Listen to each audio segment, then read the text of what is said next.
Salut, on est à l'Assemblée nationale aujourd'hui parce que c'est jour de rentrée parlementaire. On est venu écouter le discours d'ouverture de session du premier ministre François Legault alors que son gouvernement est au plus bas dans les sondages. Je vous résume ça. Le premier ministre a fait état de ses priorités pour la prochaine année. L'économie et le portefeuille des Québécois, l'efficacité, la sécurité et l'identité.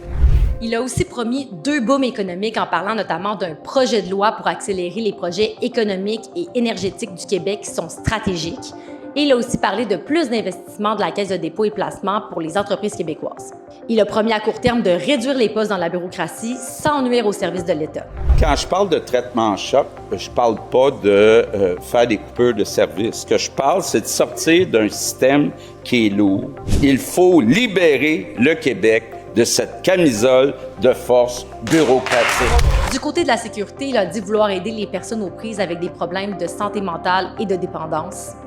Je vous annonce qu'on va amender la loi P38 pour que les personnes malades soient mieux prises en charge. Il a aussi dit vouloir lutter contre la criminalité. Il faut aussi que la justice soit sévère, que la répression soit au rendez-vous. Il a terminé son discours en parlant du défi de l'identité nationale.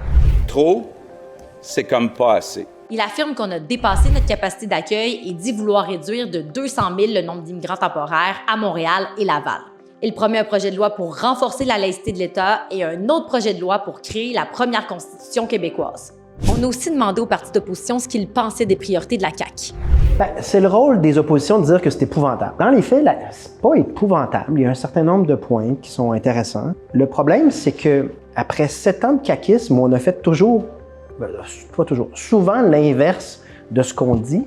Quelle est la valeur de ce que nous dit le premier ministre? Alors qu'essentiellement, sur plusieurs sujets, il nous dit qu'il va réparer ce qu'il a lui-même créé comme problème. J'ai vraiment eu l'impression d'avoir un retour vers l'arrière. En 2014, il faut se rappeler que François Legault promettait déjà à l'époque de s'attaquer aux syndicats, de faire plus de preuves de reddition de comptes, de transparence. En 2018, il avait promis de couper 5000 fonctionnaires, mais finalement, c'est plutôt le contraire qui est arrivé. Il en a ajouté 10 000 de plus. Et aussi, il nous promettait une Bay James à l'époque. Donc, j'ai eu droit à du réchauffé.